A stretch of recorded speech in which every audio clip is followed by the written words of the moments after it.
A very good morning students. Here I am Priyanka and today we are going to discuss about chapter 7. Chapter 7 is conservation of plants and animals. This is the part 2 video of this chapter. So let's start. Firstly we are going to discussing about wildlife. So wildlife क्या है? Okay, what is wildlife? तो wildlife में आता क्या क्या है? तो वो सारे animals which are non-domesticated. Okay, it represent all non-domesticated animals living in their natural habitat. That means वो सारे animals non wildlife में आएंगे जो विच आर नॉन डोमेस्टिकेटेड और वो और अपने नेचुरल हैबिटेट में रहते हैं. सपोज हम बात करें लॉइन की बात करें, अगर हम लोग लॉइन है, टाइगर है, एलिफेंट है, ये सारे हमें कहाँ मिलते हैं? ये सारे हमें मिलते हैं फॉरेस्ट में. ठीक है. Some animals live in mountains, some in plains, some in deserts. ठीक है.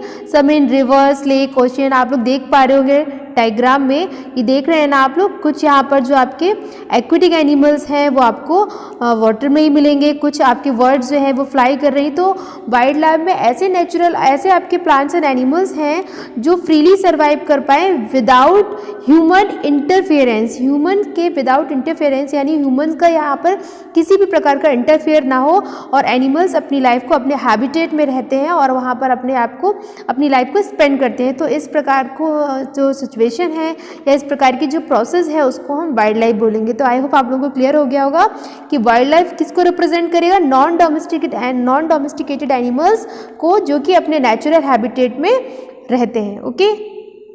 Now next, with increase in population number and also leading to increase in demand for the using land for various purposes like habitat of many organisms are being destroying that causing a serious threat of wildlife. यहाँ पर जैसे जैसे population बढ़ रही है, population number बढ़ रहा है, वैसे वैसे डिमांड बढ़ रही है. किसकी डिमांड बढ़ रही है? लैंड एरिया की. जैसे जैसे पॉपुलेशन इंक्रीज होगी तो उनको रहने के लिए लैंड एरिया चाहिए. तो किसकी डिमांड बढ़ रही है? लैंड एरिया की.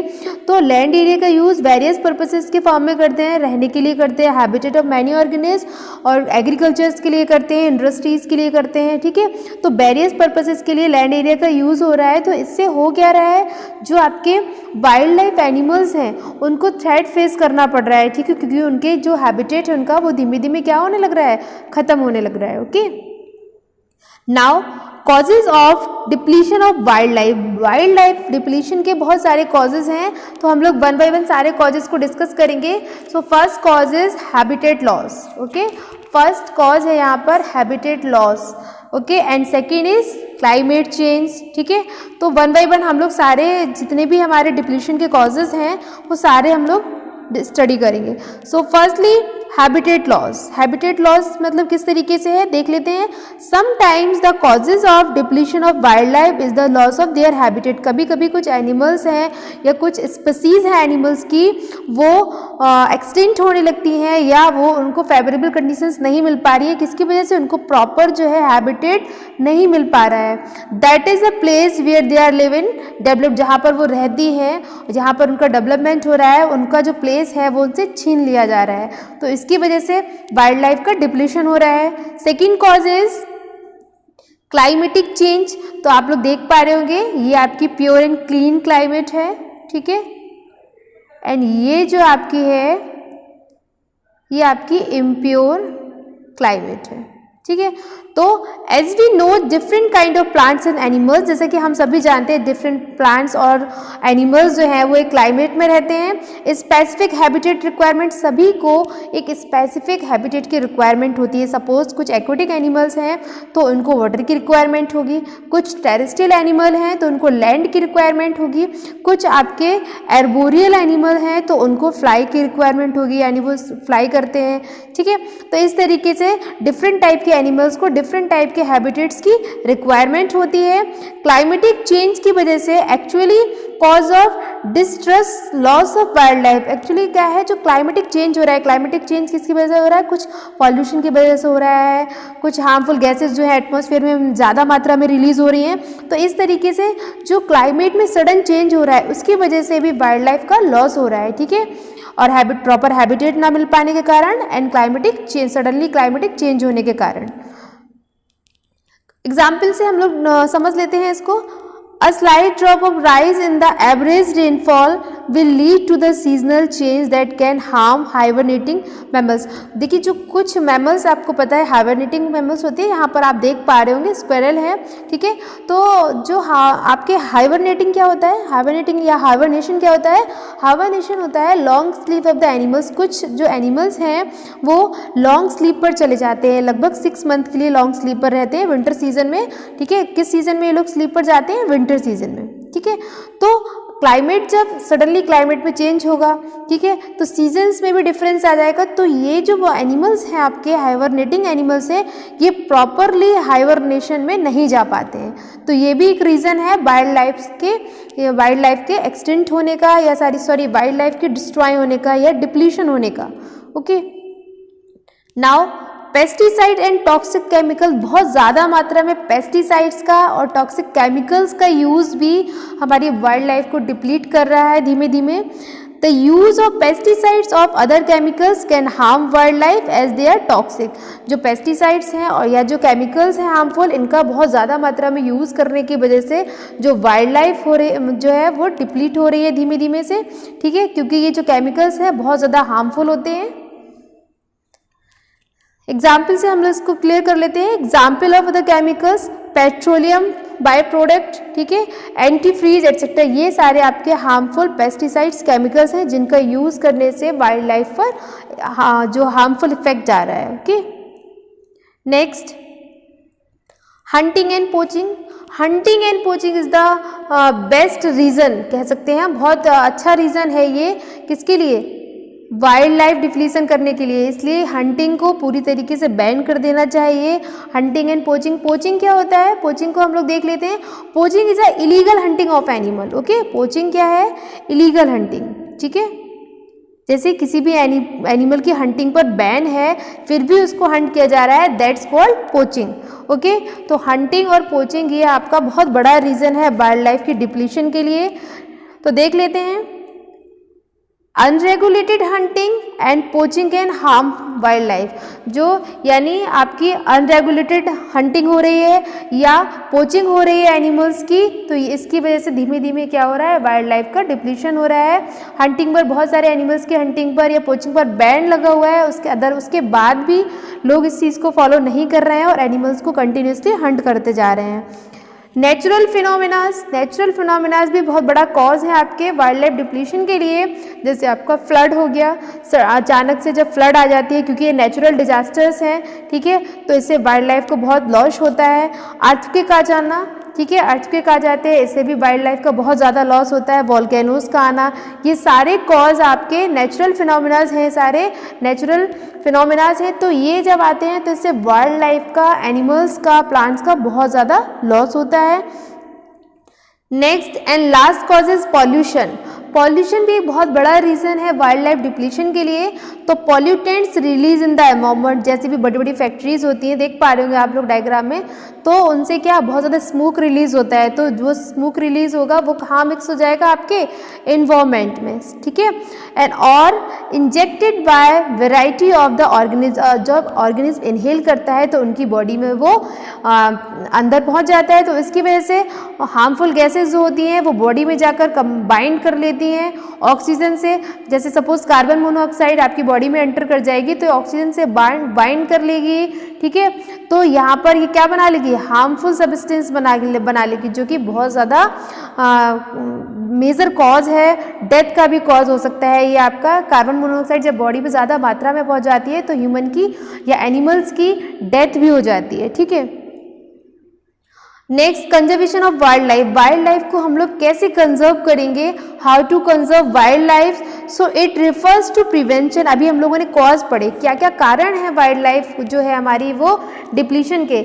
अब सबसे पहले हम लोगों ने डिस्कस किया कि वाइल्ड लाइफ होता है क्या है। तो वाइल्ड लाइफ क्या होता है, वाइल्ड लाइफ हम लोगों ने डिस्कस कर लिया, जहाँ पर आपके जो एनिमल्स हैं अपने हैबिटेट में नॉन डोमेस्टिकेटेड होकर आराम से इजीली रह सकते हैं। डिफरेंट एनिमल्स का डिफरेंट हैबिटेट होता है, ये हमारा वाइल्ड लाइफ हो गया। और वाइल्ड लाइफ में ह्यूमन का इंटरफेरेंस ना हो, वो होगा वाइल्ड लाइफ। उसके बाद हम लोगों ने कॉजेज या डिप्लीशन के कॉजेज भी पढ़ रखे हैं।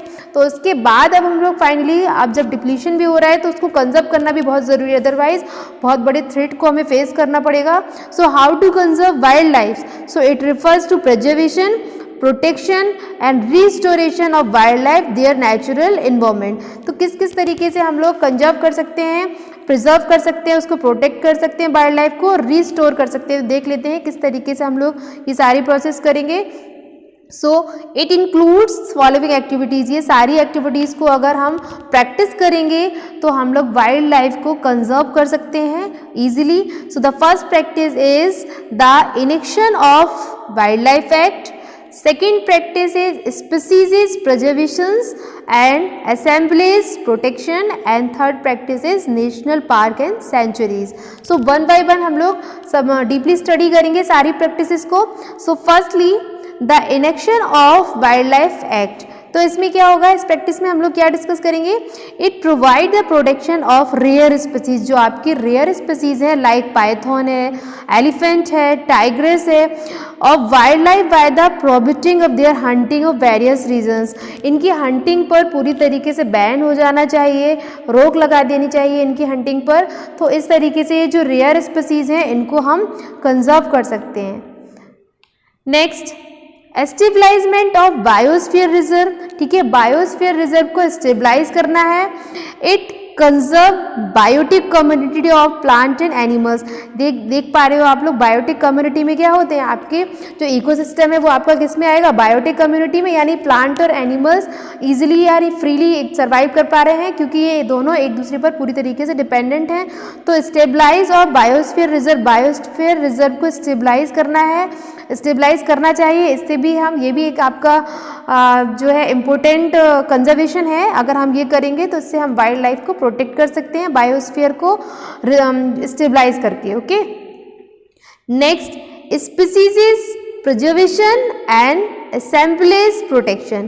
It can be done by setting up national park and sanctuaries. National, जैसे कि बहुत सारे एनिमल्स जो हैं वो एक्सटेंट होने की कगार पर आ गए हैं, इंडेंजर्ड स्पीसीज में हैं, तो उनको प्रिजर्व करने के लिए हमें क्या करना है, नेशनल पार्क्स और सेंचुरीज का स्टेबलाइज करना है, असेंबल करना है, ताकि हम जो आपके रेयर स्पीसीज हैं उनको हम लोग कंजर्व कर सकें, उनकी ब्रीडिंग हो सके वहाँ पर और उनकी ऑफस्प्रिंग या स्पीसीज की जो नंबर्स हैं वो इंक्रीज हो जाएं. Okay, national park. National park क्या है, what is national park? It is an area reserve for welfare and wildlife. It strictly can be activities like hunting and poaching, grazing etcetera. National park एक ऐसा area होता है जहाँ पर आपके जो एनिमल्स हैं, वाइल्ड एनिमल्स हैं, वो ईजिली यानी फ्रीली सर्वाइव करें वहाँ पर, और वहाँ पर उनको वैसा ही एटमॉस्फेयर दिया जाता है जैसा कि उनको एटमॉस्फेयर की रिक्वायरमेंट होती है.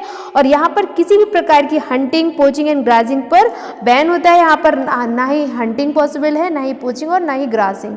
ठीक है, तो इस तरीके से नेशनल पार्क स्टेबलाइजमेंट किया जाता है. वहाँ पर जो आपके वाइल्ड एनिमल्स हैं ये फ्रीली सर्वाइव करते हैं और इनको वैसा ही एनवायरनमेंट वहाँ पर दिया जाता है जैसा कि इनको रिक्वायरमेंट होती है. ओके, सेंचुरीज क्या है? It an area preserve for the conservation of wild life. ये एक ऐसा एरिया है जहाँ पर वाइल्ड लाइफ को कंजर्व किया जाता है.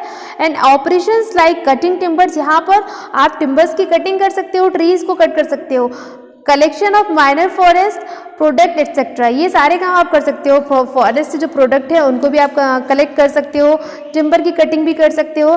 लेकिन यहाँ पर जो आपकी हंटिंग है और पोचिंग, ये सेंचुरीज में भी आपकी पूरी तरीके से बैन होगी. सेंचुरीज में भी अलाउ नहीं होता है कि आप किसी भी एनिमल को हंट करें या किसी भी एनिमल की आप पोचिंग करें. ओके, तो क्लियर है. लेकिन यहाँ पर टिम्बर की कटिंग अलाउ है और आप फॉरेस्ट से जो फॉरेस्ट मटेरियल है जिनकी रिक्वायरमेंट है वो आप कलेक्ट कर सकते हो. इन सारी चीज़ों के लिए यहाँ पर अलाउ होता है. Okay, now next we have a flora and fauna. तो ये जो टर्म है that is a scientific term of plants and animal. ठीक है, तो फ्लोरा एंड फ्यूना की, तो व्हाट इज फ्लोरा? फ्लोरा क्या होता है? The plant and animals found in the particular area are termed as flora and fauna. देखिए, किसी पर्टिकुलर एरिया में जो प्लांट पाए जाएंगे दैट्स कॉल्ड फ्लोरा. ठीक है। एंड किसी पर्टिकुलर एरिया में जो एनिमल्स पाए जाएंगे दैट्स कॉल्ड फ्योना। तो क्लियर है, the plant found in particular area that's called flora and the animals found in particular area that called Fiona. ठीक है, किसी भी पर्टिकुलर एरिया में जो प्लांट्स आपके पाए जाएंगे उनको हम फ्लोरा कहेंगे एंड जो एनिमल्स प्रेजेंट होते हैं उनको हम फ्योना कहेंगे, यानी flora that means plant and fauna that means animals. Okay, अब हम लोग बात करेंगे स्पीसीज की। ठीक है, they are group of population capable for interbreeding and having common characters. देखिए पॉपुलेशंस में क्या है। A very good morning students, here I am Priyanka and today we are going to discuss about chapter 7. Chapter 7 is conservation of plants and animals. This is the part 2 video of this chapter. So let's start. Firstly we are going to discussing about wildlife. So wildlife क्या है, okay, what is wildlife? तो wildlife में आता क्या क्या है, तो वो सारे animals which are non domesticated, okay, it represent all non domesticated animals living in their natural habitat. That means वो सारे animals non wildlife में आएंगे जो विच आर नॉन डोमेस्टिकेटेड और वो अपने नेचुरल हैबिटेट में रहते हैं। सपोज हम बात करें लॉइन की बात करें, अगर हम लोग लॉइन है, टाइगर है, एलिफेंट है, ये सारे हमें कहाँ मिलते हैं, ये सारे हमें मिलते हैं फॉरेस्ट में।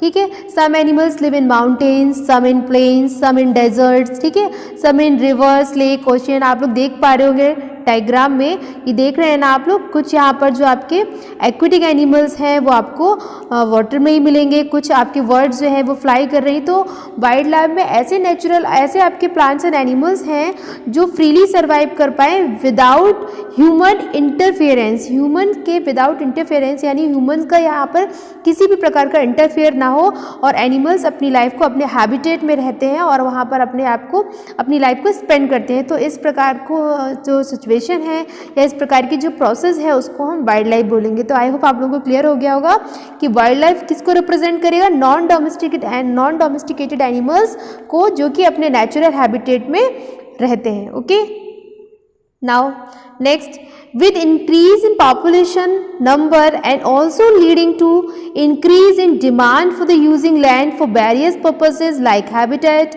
of many organisms are being destroying that causing a serious threat of wildlife। यहाँ पर जैसे जैसे पॉपुलेशन बढ़ रही है, पॉपुलेशन नंबर बढ़ रहा है, वैसे वैसे डिमांड बढ़ रही है। किसकी डिमांड बढ़ रही है, लैंड एरिया की। जैसे जैसे पॉपुलेशन इंक्रीज होगी तो उनको रहने के लिए लैंड एरिया चाहिए, तो किसकी डिमांड बढ़ रही है, लैंड एरिया की।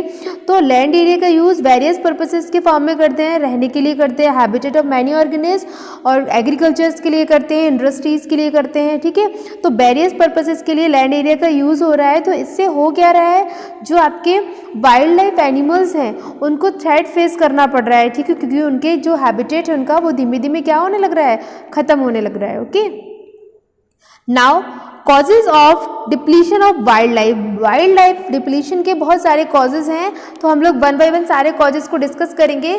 So first cause is habitat loss. Okay, first cause है यहाँ पर habitat loss. Okay, and second is climate change. ठीक है, तो वन बाय वन हम लोग सारे जितने भी हमारे डिप्लीशन के कॉजेज हैं वो सारे हम लोग स्टडी करेंगे। So firstly habitat loss. Habitat loss मतलब किस तरीके से है देख लेते हैं। Sometimes the causes of depletion of wild life is the loss of their habitat. कभी कभी कुछ एनिमल्स हैं या कुछ स्पीसीज हैं एनिमल्स की, वो एक्सटिंक्ट होने लगती हैं या वो उनको फेवरेबल कंडीशंस नहीं मिल पा रही है। किसकी वजह से, उनको प्रॉपर जो है हैबिटेट नहीं मिल पा रहा है। That is a place where they are live in develop, जहाँ पर वो रहती हैं, जहाँ पर उनका डेवलपमेंट हो रहा है, उनका जो प्लेस है वो उनसे छीन लिया जा रहा है। तो इसकी वजह से वाइल्ड लाइफ का डिप्लीशन हो रहा है। Second cause is climatic change. तो आप लोग देख पा रहे होंगे ये आपकी प्योर एंड क्लीन क्लाइमेट है। ठीक है, एंड ये जो आपकी है ये आपकी इम्प्योर क्लाइमेट है। ठीक है। तो as we know different kind of plants and animals, जैसे कि हम सभी जानते हैं डिफरेंट प्लांट्स और एनिमल्स जो हैं वो एक क्लाइमेट में रहते हैं। स्पेसिफिक हैबिटेट रिक्वायरमेंट, सभी को एक स्पेसिफिक हैबिटेट की रिक्वायरमेंट होती है। सपोज कुछ एक्वेटिक एनिमल्स हैं तो उनको वाटर की रिक्वायरमेंट होगी, कुछ टेरेस्ट्रियल एनिमल हैं तो उनको लैंड की रिक्वायरमेंट होगी, कुछ आपके एर्बोरियल एनिमल हैं तो उनको फ्लाई की रिक्वायरमेंट होगी, यानी वो फ्लाई करते हैं, ठीक है। तो इस तरीके से डिफरेंट टाइप के एनिमल्स को डिफरेंट टाइप के हैबिटेट्स की रिक्वायरमेंट होती है। क्लाइमेटिक चेंज की वजह से actually cause of distress loss of wild life, actually क्या है, जो क्लाइमेटिक चेंज हो रहा है, क्लाइमेटिक चेंज किसकी वजह से हो रहा है, कुछ पॉल्यूशन की वजह से हो रहा है, कुछ हार्मफुल गैसेस जो है एटमॉस्फेयर में ज़्यादा मात्रा में रिलीज हो रही हैं। तो इस तरीके से जो क्लाइमेट में सडन चेंज हो रहा है उसकी वजह से भी वाइल्ड लाइफ का लॉस हो रहा है, ठीक है। और प्रॉपर हैबिटेट ना मिल पाने के कारण and climatic change, suddenly climatic change होने के कारण। एग्जाम्पल से हम लोग समझ लेते हैं इसको।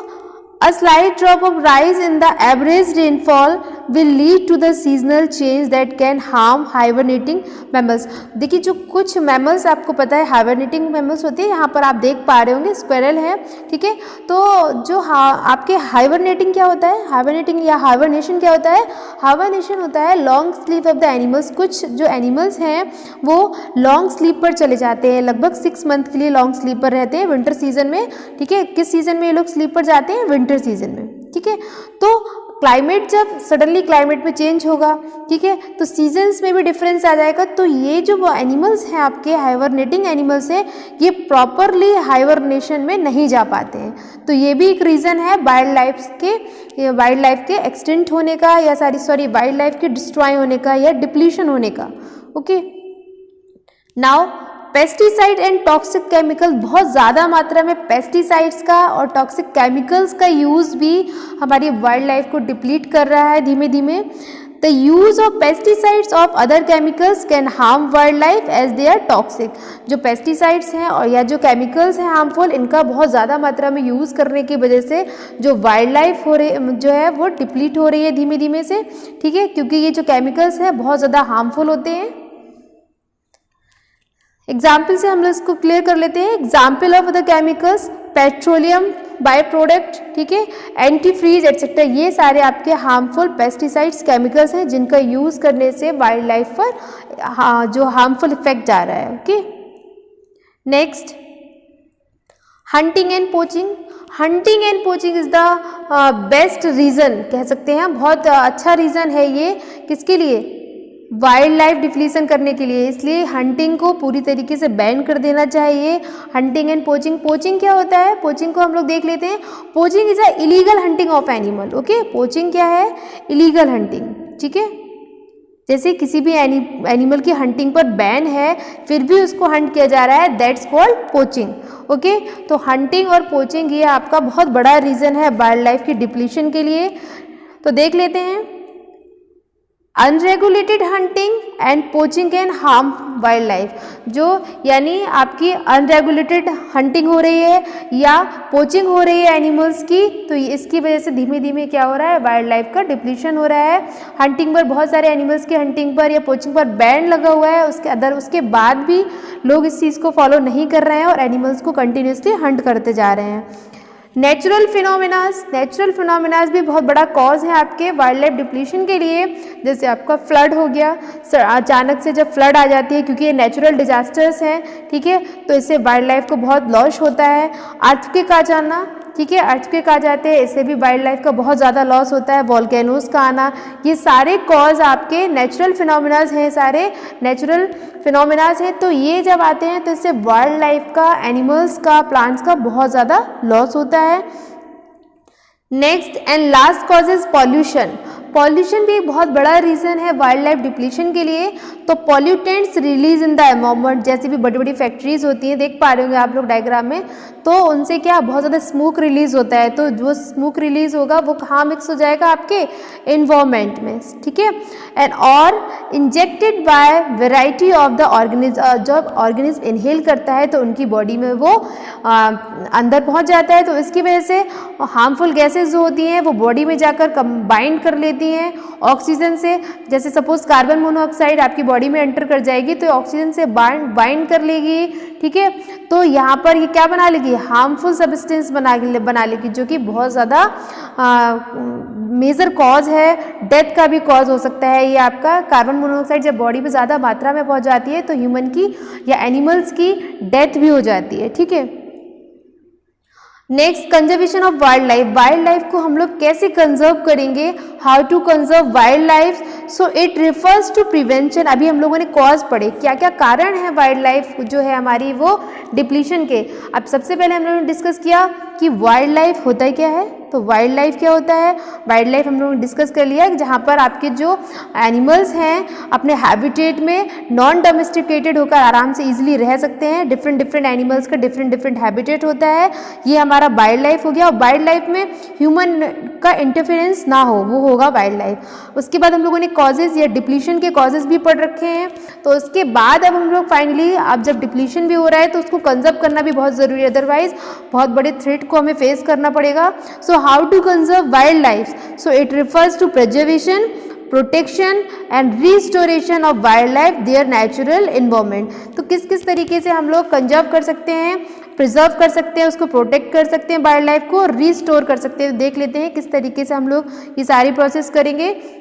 So it includes following activities. ये सारी एक्टिविटीज़ को अगर हम प्रैक्टिस करेंगे तो हम लोग वाइल्ड लाइफ को कंजर्व कर सकते हैं easily. So the first practice is the inaction of wild life act. Second practice is species preservations and assemblies protection, and third practice is national park and sanctuaries. So one by one हम लोग सब deeply study करेंगे सारी practices को. So firstly the enaction of wildlife act. तो इसमें क्या होगा, इस प्रैक्टिस में हम लोग क्या डिस्कस करेंगे, it provide the protection of rare species. जो आपकी रेयर स्पीसीज है लाइक पाइथन है, एलिफेंट है, टाइग्रेस है, of wild life by the prohibiting of their hunting of various reasons. इनकी हंटिंग पर पूरी तरीके से बैन हो जाना चाहिए, रोक लगा देनी चाहिए इनकी हंटिंग पर। तो इस तरीके से ये जो रेयर स्पीसीज हैं इनको हम कंजर्व कर सकते हैं। Next, stabilizement of biosphere reserve. ठीक है, बायोस्फीयर रिजर्व को स्टेबलाइज करना है। It conserve biotic community of plant and animals. देख पा रहे हो आप लोग, बायोटिक कम्युनिटी में क्या होते हैं, आपके जो इकोसिस्टम है वो आपका किस में आएगा, बायोटिक कम्युनिटी में। यानी प्लांट और एनिमल्स इजीली यानी फ्रीली सर्वाइव कर पा रहे हैं क्योंकि ये दोनों एक दूसरे पर पूरी तरीके से डिपेंडेंट हैं। तो स्टेबलाइज और बायोस्फीयर रिजर्व, बायोस्फीयर रिजर्व को स्टेबलाइज करना है, स्टेबलाइज करना चाहिए। इससे भी हम, ये भी एक आपका जो है इम्पोर्टेंट कंजर्वेशन है। अगर हम ये करेंगे तो इससे हम वाइल्ड लाइफ को प्रोटेक्ट कर सकते हैं, बायोस्फीयर को स्टेबलाइज करके। Okay, next, species preservation and assemblies protection. It can be done by setting up national park and sanctuaries.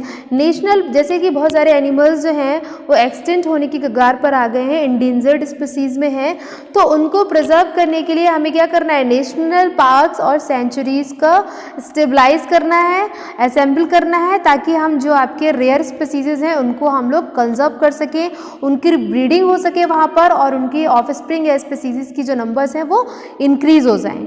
Okay, national park, national park क्या है, व्हाट इज नेशनल पार्क?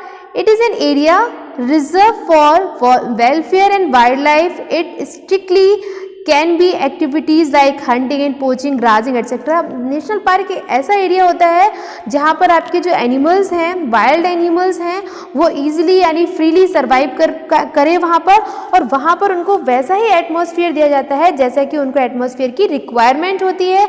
और यहाँ पर किसी भी प्रकार की हंटिंग, पोचिंग एंड ग्राजिंग पर बैन होता है. यहाँ पर ना ही हंटिंग पॉसिबल है, ना ही पोचिंग और ना ही ग्रासिंग. ठीक है, तो इस तरीके से नेशनल पार्क स्टेबलाइजमेंट किया जाता है. वहाँ पर जो आपके वाइल्ड एनिमल्स हैं ये फ्रीली सर्वाइव करते हैं और इनको वैसा ही एनवायरनमेंट वहाँ पर दिया जाता है जैसा कि इनको रिक्वायरमेंट होती है. ओके, सेंचुरीज क्या है? It an area preserve for the conservation of wild life. ये एक ऐसा एरिया है जहाँ पर वाइल्ड लाइफ को कंजर्व किया जाता है. And operations like cutting timbers, यहाँ पर आप टिम्बर्स की कटिंग कर सकते हो, ट्रीज को कट कर सकते हो. Collection of minor forest product etcetera, ये सारे काम आप कर सकते हो। फॉरेस्ट से जो प्रोडक्ट है उनको भी आप कलेक्ट कर सकते हो, टिम्बर की कटिंग भी कर सकते हो। लेकिन यहाँ पर जो आपकी हंटिंग है और पोचिंग, ये सेंचुरीज़ में भी आपकी पूरी तरीके से बैन होगी। सेंचुरीज़ में भी अलाउ नहीं होता है कि आप किसी भी एनिमल को हंट करें या किसी भी एनिमल की आप पोचिंग करें। ओके, तो क्लियर है। लेकिन यहाँ पर टिम्बर की कटिंग अलाउ है और आप फॉरेस्ट से जो फॉरेस्ट मटेरियल है जिनकी रिक्वायरमेंट है वो आप कलेक्ट कर सकते हो। इन सारी चीज़ों के लिए यहाँ पर अलाउ होता है। Okay, now next we have a flora and fauna. तो ये जो टर्म है that is a scientific term of plants and animal. ठीक है, तो फ्लोरा एंड फ्यूना की, तो व्हाट इज फ्लोरा? फ्लोरा क्या होता है? The plant and animals found in the particular area are termed as flora and fauna. देखिए, किसी पर्टिकुलर एरिया में जो प्लांट पाए जाएंगे दैट्स कॉल्ड फ्लोरा। ठीक है, एंड किसी पर्टिकुलर एरिया में जो एनिमल्स पाए जाएंगे दैट्स कॉल्ड फ्यूना। तो क्लियर है, the plant found in particular area that's called flora. And secondly we have species. So what is species? Species होता क्या है? तो species is a group of population capable interbreeding and have common characteristics. That means species क्या होंगे? Species आपके the group of similar individuals. ठीक है, the group of similar individual. ठीक है, सिमिलर इंडिविजुअल्स हैं जो आपस में इंटरब्रीड कर सकते हैं और अपने जैसे ही ऑफ स्प्रिंग को प्रोड्यूस कर सकते हैं। सपोज आप देख पा रहे हो यहाँ पर ये टाइगर है, ये डियर है, ये एलिफेंट है, तो ये अपनी ही स्पीसीज से इंटरब्रीड करेंगे, अपनी ही स्पीसीज में ये ब्रीड करेंगे और अपने जैसे ही, अपने कैरेक्टरिस्टिक्स के जैसे ही ऑफ स्प्रिंग को प्रोड्यूस करेंगे। लॉयन है, ऐसा पॉसिबल नहीं है कि लॉयन जो है वो डियर के साथ ब्रीड कर ले, तो ऐसा पॉसिबल है कि ऐसा पॉसिबल नहीं है। तो अपने ही कैटेगरी की जो इंडिविजुअल्स हैं उसके साथ ब्रीड करके अपने जैसे ही कैरेक्टरिस्टिक्स के ऑफ स्प्रिंग को प्रोड्यूस करना, ये आपकी स्पीसीज होगा। Okay, and now wildlife species on the basis of being threatened and extinct और being classified into different categories. जो वाइल्ड लाइफ है, वाइल्ड लाइफ स्पीसीज जो हैं उनको थ्रेटनेड और एक्सटिंक्ट के अकॉर्डिंग कुछ डिफरेंट क्लासेस में क्लासिफाइड किया गया है इसके बेसिस पर।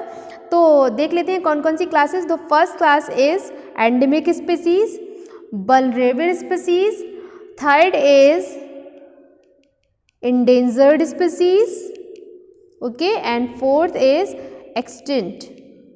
ठीक है, तो एक्सटिंक्ट मतलब जो आपके एनिमल्स टोटली एक्सटिंक्ट हो चुके हैं। सपोज हम डायनासोर की बात करें, इसका डिस्क्रिप्शन आपकी बुक में नहीं है लेकिन मैं इसको आपको एक्सप्लेन कर देती हूँ। एक्सटिंक्ट स्पीसीज दैट मीन्स जो आपकी स्पीसीज टोटली एक्सटिंक्ट हो चुकी हैं, जो अब अवेलेबल नहीं है, जैसे आप जिनके केवल अब क्या है फॉसिल्स हैं। जैसे हम बात करें डायनासोर्स की, ठीक है, डायनासोर से आपके क्या है एक्सटिंक्ट स्पीसीज हैं। Okay, so let's start endemic species.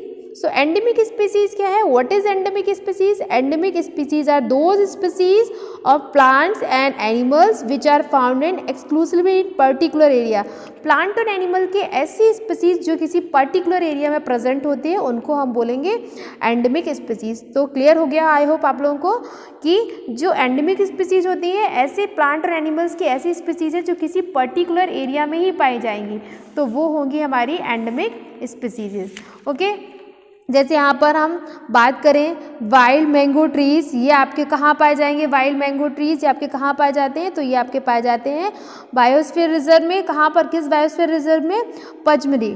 ठीक है, तो इस तरीके से जो जिस पर्टिकुलर एरिया में प्लांट और एनिमल्स पाए जाएंगे वो हमारे आएंगे एंडेमिक स्पीसीज में। जैसे आप गुजरात की बात करें, गुजरात में जो गिर फॉरेस्ट है तो वहाँ पर लॉयंस आपको मोस्टली क्या देखने को मिलेगा? वहाँ पर लॉयंस। ठीक है, इसलिए पर्टिकुलर एरिया की हम बात करें तो वहाँ पर डिफरेंट एनिमल्स या प्लांट प्रेजेंट होते हैं, तो वो हमारा होगा वल्नरेबल स्पीसीज, वो होगा हमारा एंडेमिक स्पीसीज। वल्नरेबल स्पीसीज की बात करें तो what is vulnerable species? It includes those organism that are likely to become endangered unless the circumstances that are not fit for its survival improve. यानी vulnerable species आप उनको बोल सकते हैं कि जो आपके इंडेंजर्ड जोन में जा सकती हैं। ठीक है, कि किसकी वजह से? Due to the due to the circumstances that not fit for their survival, जो कि कुछ ऐसे सर्कमस्टेंसेज हैं जो उनकी सर्वाइवल के लिए अवेलेबल नहीं है, यानी जिस सर्कमस्टेंसेज में वो सर्वाइव नहीं कर पाएंगे। तो अगर ऐसी कंडीशन रहेगी तो धीमे धीमे ऐसे कंडीशन, क्रिटिकल कंडीशन बन जाएगी कि ये एनिमल आपके जो हैं इंडेंजर्ड स्पीसीज़ में आ जाएंगे, और ये धीमे धीमे एक कंडीशन ऐसी भी आ जाएगी कि अगर ये कंटिन्यूसली ऐसे ही रहा तो एक्सटेंट भी हो सकते हैं। ठीक है, तो वल्नरेबल स्पीसीज़ क्या है? These are the species that are likely to enter the list of endangered species, जो कि ऐसे एनिमल्स जो आपके इंडेंजर्ड स्पीसीज़ में आ रहे हैं। क्यों? Due to their rapidly decrease of population, जिनकी पॉपुलेशन डिक्रीजमेंट के कारण। अब वो डिक्रीजमेंट क्यों हो रहा है? ताकि क्योंकि उनको जो सर्कमस्टेंसेज हैं वो उनके अकॉर्डिंग नहीं मिल रही है, कंडीशंस जो है वो उनके अकॉर्डिंग नहीं है, जो कंडीशन है वो अनफेवरेबल है। इसकी वजह से ये एग्जाम्पल की हम बात करें तो कुछ एग्जाम्पल्स हम लोग देख लेंगे वल्नरेबल स्पीसीज़ के। चलिए, example of vulnerable species is, जैसे आपका हो गया मस्क डियर,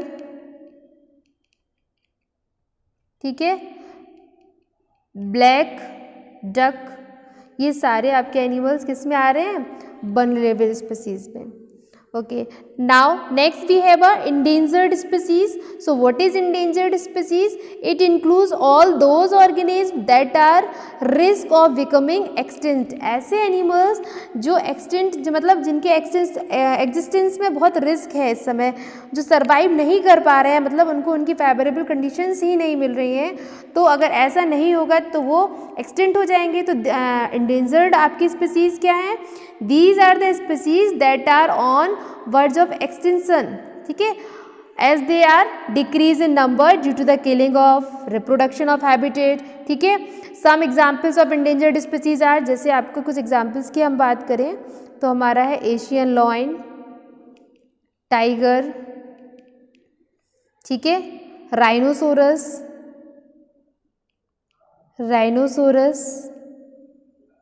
लेपर्ड एटसेट्रा। ये सारे एनिमल्स जो हैं ये आपके इंडेंजर्ड स्पीसीज़ में आ रहे हैं, क्योंकि इनको जो इनकी एग्जिस्टेंस है वो ये पॉसिबल नहीं हो पा रही, क्योंकि इनको प्रॉपर फेवरेबल कंडीशंस नहीं मिल पा रही हैं। जैसे लॉयन इस समय हमारी कंट्री में बहुत ज़्यादा कम, धीमे धीमे डिक्रीज़ होते जा रहे हैं, इसलिए बहुत सारे बायोस्फीयर रिजर्व बनाए जा रहे हैं और वहाँ पर इनको क्या किया जा रहा है, वहाँ पर इनको कंजर्व किया जा रहा है, वहाँ पर इनकी रिप्रोडक्शन करवाई जा रही है और इनकी ब्रीडिंग हो रही है, ताकि इनकी जो नंबर ऑफ एनिमल्स को इंक्रीज किया जा सकते हैं। लॉयन की हम बात करें तो lion are commonly in most of the region, but now only a few are found in Gir forest in Gujarat. Lion जो बहुत कम नंबर हो गए हैं इनके, और ये केवल इनका फ्यू नंबर कहाँ पर पाया जा रहा है? गिर फॉरेस्ट में।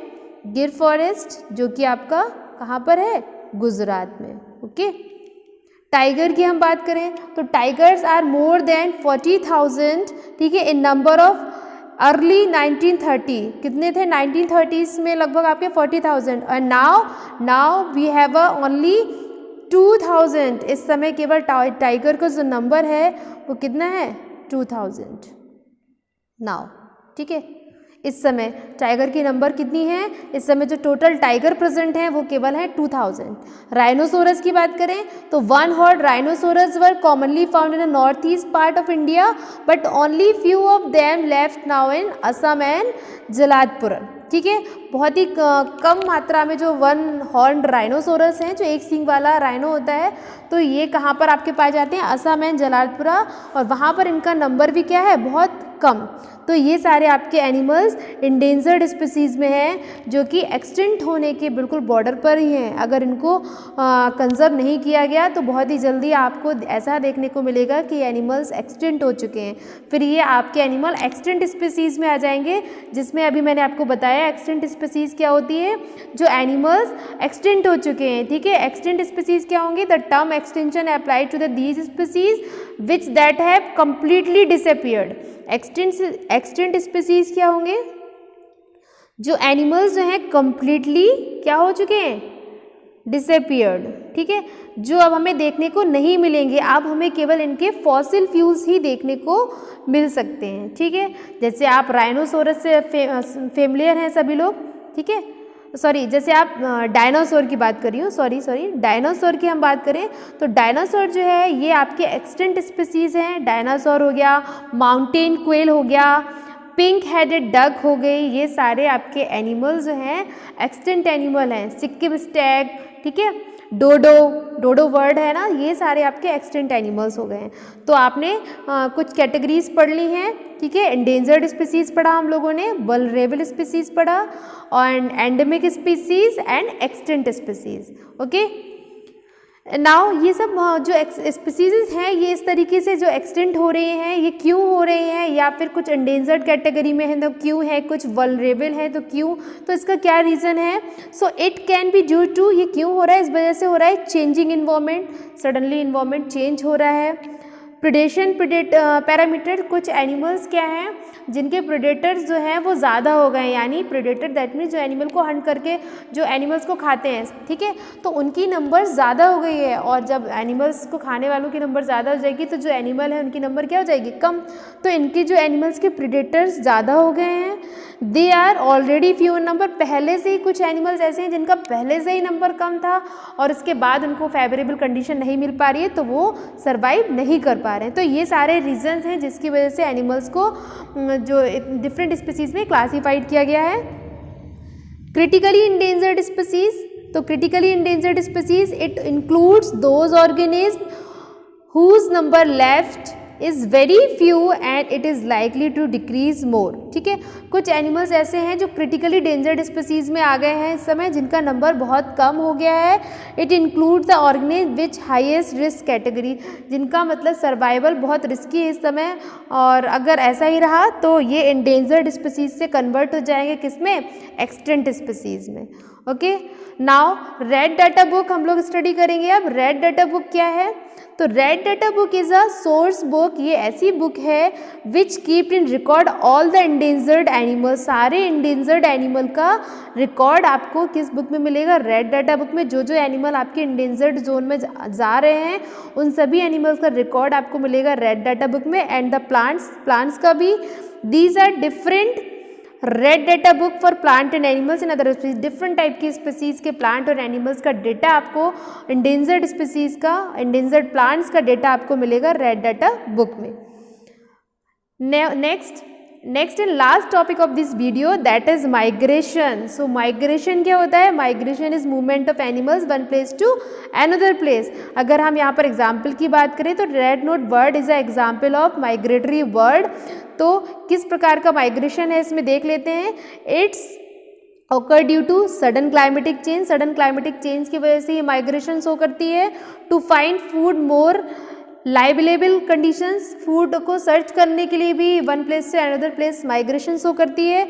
फॉर ब्रीडिंग, और ब्रीडिंग के लिए भी माइग्रेशन शो करती है। देखिए माइग्रेशन में क्या होता है, animals one place to another place migrate तो करेंगे, पर जैसे ही उनकी कंट्री में या उनके स्टेट में जहाँ से भी ये माइग्रेट कर रहे हैं वहाँ पर जैसे ही फेवरेबल कंडीशन आ जाएगी तो ये अपने प्लेस पर रिटर्न आ जाते हैं। ओके, तो आज की वीडियो में इतना ही, मिलते हैं नेक्स्ट वीडियो में, तब तक के लिए bye bye, take care.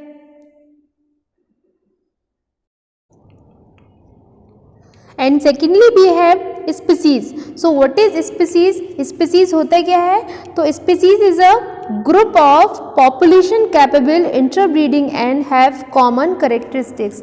That means species क्या होंगे, स्पीसीज आपके the group of similar individuals, ठीक है, the group of similar individual, ठीक है, सिमिलर इंडिविजुअल्स हैं जो आपस में इंटरब्रीड कर सकते हैं और अपने जैसे ही ऑफ स्प्रिंग को प्रोड्यूस कर सकते हैं। सपोज आप देख पा रहे हो यहाँ पर ये टाइगर है, ये डियर है, ये एलिफेंट है, तो ये अपनी ही स्पीसीज से इंटरब्रीड करेंगे, अपनी ही स्पीसीज में ये ब्रीड करेंगे और अपने जैसे ही, अपने कैरेक्टरिस्टिक्स के जैसे ही ऑफ स्प्रिंग को प्रोड्यूस करेंगे। लॉयन है, ऐसा पॉसिबल नहीं है कि लॉयन जो है वो डियर के साथ ब्रीड कर ले, तो ऐसा पॉसिबल है कि ऐसा पॉसिबल नहीं है।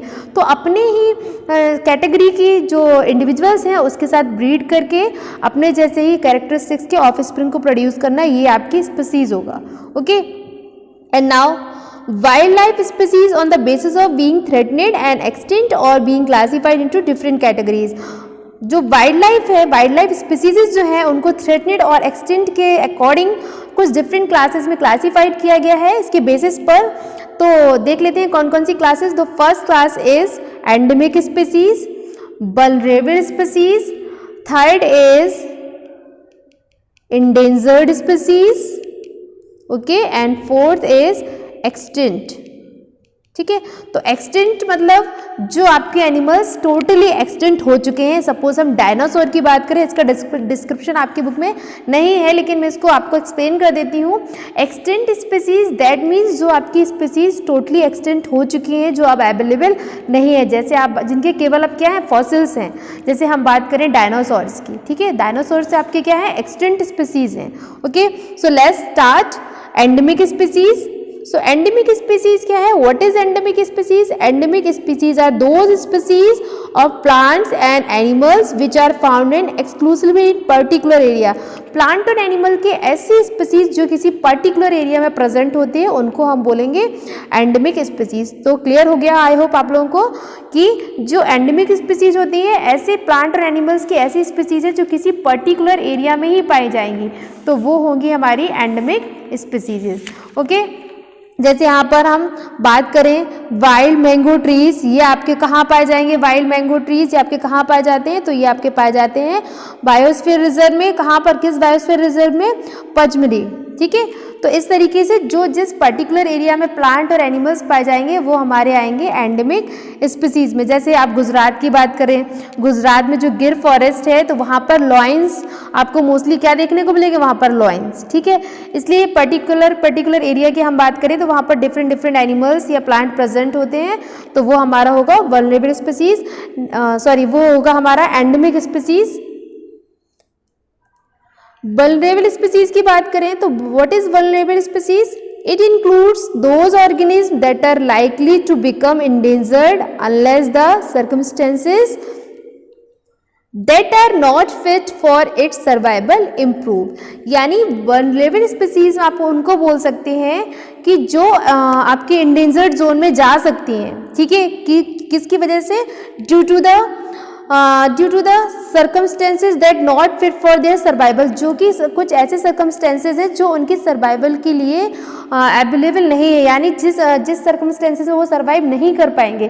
तो अगर ऐसी कंडीशन रहेगी तो धीमे धीमे ऐसे कंडीशन क्रिटिकल कंडीशन बन जाएगी कि ये एनिमल आपके जो हैं इंडेंजर्ड स्पीसीज में आ जाएंगे, और ये धीमे धीमे एक कंडीशन ऐसी भी आ जाएगी कि अगर ये कंटिन्यूसली ऐसे ही रहा तो एक्सटेंट भी हो सकते हैं। ठीक है, तो वल्नरेबल स्पीसीज क्या है? These are the species that are likely to enter the list of endangered species, जो कि ऐसे एनिमल्स जो आपके इंडेंजर्ड स्पीसीज में आ रहे हैं। क्यों? Due to their rapidly decrease of population, जिनकी पॉपुलेशन डिक्रीजमेंट के कारण। अब वो डिक्रीजमेंट क्यों हो रहा है? ताकि क्योंकि उनको जो सर्कमस्टेंसेज हैं वो उनके अकॉर्डिंग नहीं मिल रही है, कंडीशंस जो है वो उनके अकॉर्डिंग नहीं है, जो कंडीशन है वो अनफेवरेबल है। इसकी वजह से ये एग्जाम्पल की हम बात करें तो कुछ एग्जाम्पल्स हम लोग देख लेंगे वल्नरेबल स्पीसीज के। चलिए, example of vulnerable species is, जैसे आपका हो गया मस्क डियर, ठीक है, ब्लैक डक, ये सारे आपके एनिमल्स किस में आ रहे हैं? वल्नरेबल स्पीसीज में। Okay, now next we have a endangered species. So what is endangered species? It includes all those organisms that are risk of becoming extinct. ऐसे animals जो extinct मतलब जिनके existence में बहुत रिस्क है इस समय, जो survive नहीं कर पा रहे हैं, मतलब उनको उनकी favorable conditions ही नहीं मिल रही हैं, तो अगर ऐसा नहीं होगा तो वो extinct हो जाएंगे। तो endangered आपकी species क्या है? These are the species that are on verge of extinction, ठीक है, as they are decrease in number due to the killing of reproduction of habitat। ठीक है, some examples of endangered species are, जैसे आपको कुछ examples की हम बात करें तो हमारा है एशियन लॉयन, टाइगर, ठीक है, राइनोसोरस,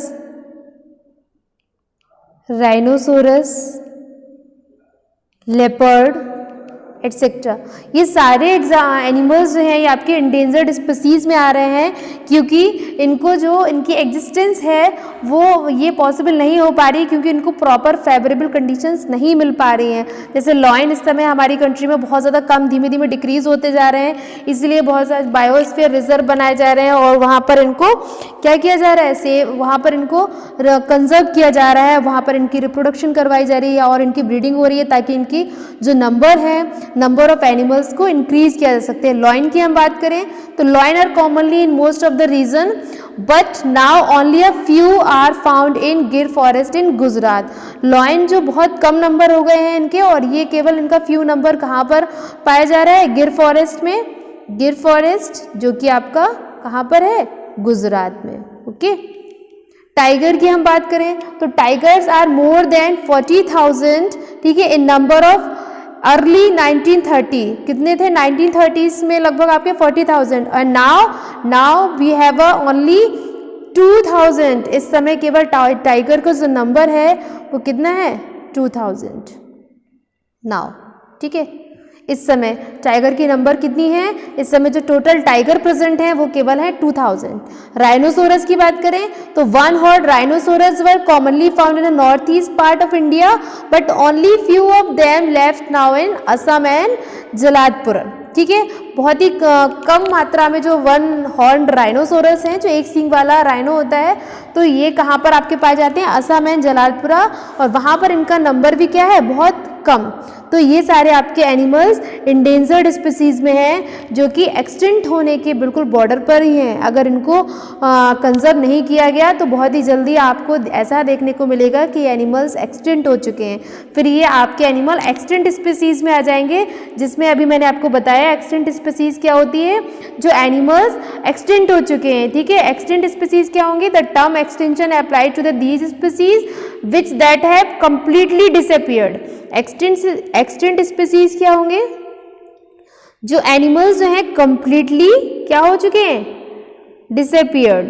ठीक है, जो अब हमें देखने को नहीं मिलेंगे, अब हमें केवल इनके फॉसिल फ्यूल्स ही देखने को मिल सकते हैं। ठीक है, जैसे आप राइनोसोरस से फेमिलियर हैं सभी लोग, ठीक है, सॉरी, जैसे आप डायनासोर की बात कर रही हूँ, सॉरी डायनासोर की हम बात करें तो डायनासोर जो है ये आपके एक्सटिंक्ट स्पीसीज हैं। डायनासोर हो गया, माउंटेन क्वेल हो गया, पिंक हेडेड डक हो गई, ये सारे आपके एनिमल्स जो हैं एक्सटिंक्ट एनिमल हैं। सिक्किम स्टैग, ठीक है, डोडो वर्ड है ना, ये सारे आपके एक्सटिंक्ट एनिमल्स हो गए हैं।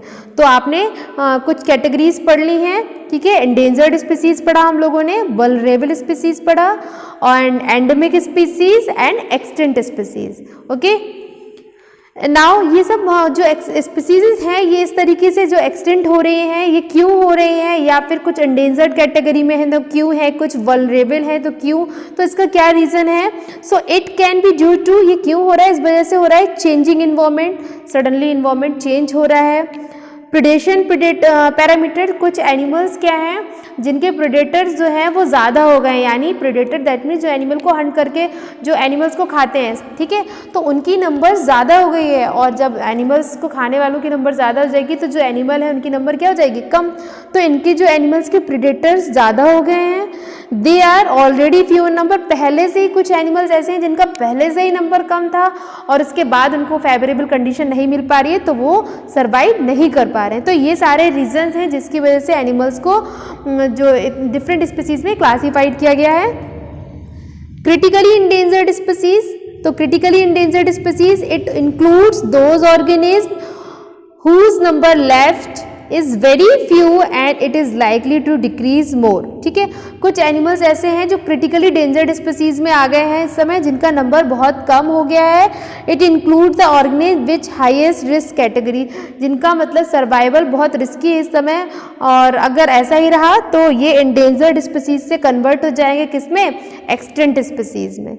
Okay, now red data book हम लोग स्टडी करेंगे। अब रेड डाटा बुक क्या है, तो red data book is a source book, ये ऐसी बुक है which keep in record all the endangered animal, सारे इंडेंजर्ड एनिमल का रिकॉर्ड आपको किस बुक में मिलेगा, रेड डाटा बुक में। जो जो एनिमल आपके इंडेंजर्ड जोन में जा रहे हैं उन सभी एनिमल्स का रिकॉर्ड आपको मिलेगा रेड डाटा बुक में। एंड द प्लांट्स का भी, these are different red data book for plant and animals in other species, different type की स्पीसीज के प्लांट और एनिमल्स का डेटा आपको, इंडेंजर्ड स्पीसीज का, इंडेंजर्ड प्लांट्स का डेटा आपको मिलेगा रेड डाटा बुक में।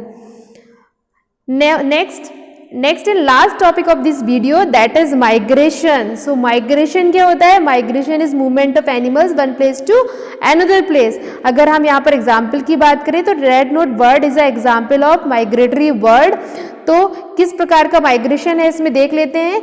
It's occur due to sudden climatic change, sudden climatic change की वजह से ये माइग्रेशन शो करती है। To find food more livable conditions, food को सर्च करने के लिए भी वन प्लेस से अनदर प्लेस माइग्रेशन शो करती है।